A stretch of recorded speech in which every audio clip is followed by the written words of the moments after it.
Before the letters, at number 4 on Privet Drive, where hedges stood precise alive, there lived a boy unwanted there, like dust ignored beneath stare. While Dudley feasted, laughed, and played, in spoiled mountains comfort made, Harry wore the cast-off seams of broken shoes and smaller dreams.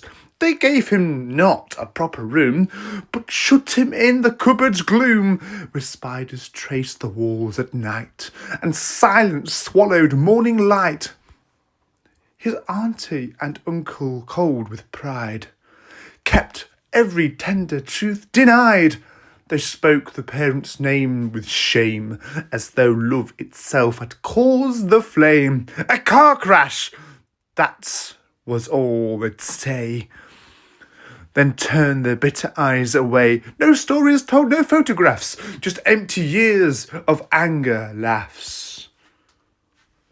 Yet something strange would always grow. In places fear would overflow. The world around the boy would bend in ways no punishment could mend. When Dudley's gang would give him chase, mocking words upon their face, he'd leap behind the schoolyard bins and somehow find the rooftop wins. No ladder there, no path to climb, just sudden magic out of time. The teachers stared, the children talked, while Vernon raged and Petunia balked. Once Petunia cut his hair, till ragged patches showed it bare, yet by the morning's early gleam it grew back thick, as if a dream. And at the zoo one stifling day, the glass just vanished clean away. The serpent slid from its enclosure free, into shocked and frightening sea of screaming voices, panic cries, beneath the adults' horrified eyes. Though Harry never understood why strange things happened where he stood. He felt the air around him hum like distant drums that whispered, "Come." Then there were strangers in the street, in cloaks and hats that sometimes meet, odd people smiling soft and wide, as though they knew the boy beside. A bent old witch would nod her head.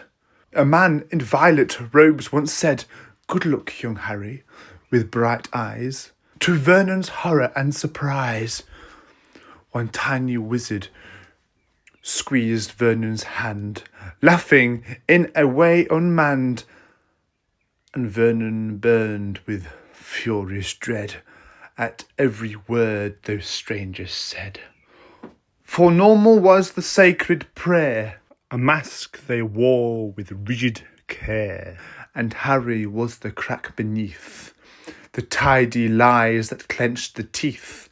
So Harry grew with questions deep, with secrets buried in his sleep, a lonely child who could not see why fate had twisted differently. Yet somewhere past the hedges neat, beyond the silent suburban street, another world had marked his name and waited for the boy who came.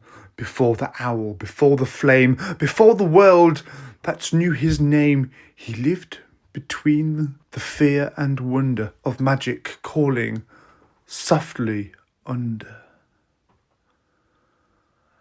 I hope you all are having a wizard of a time, and as always, mischief managed.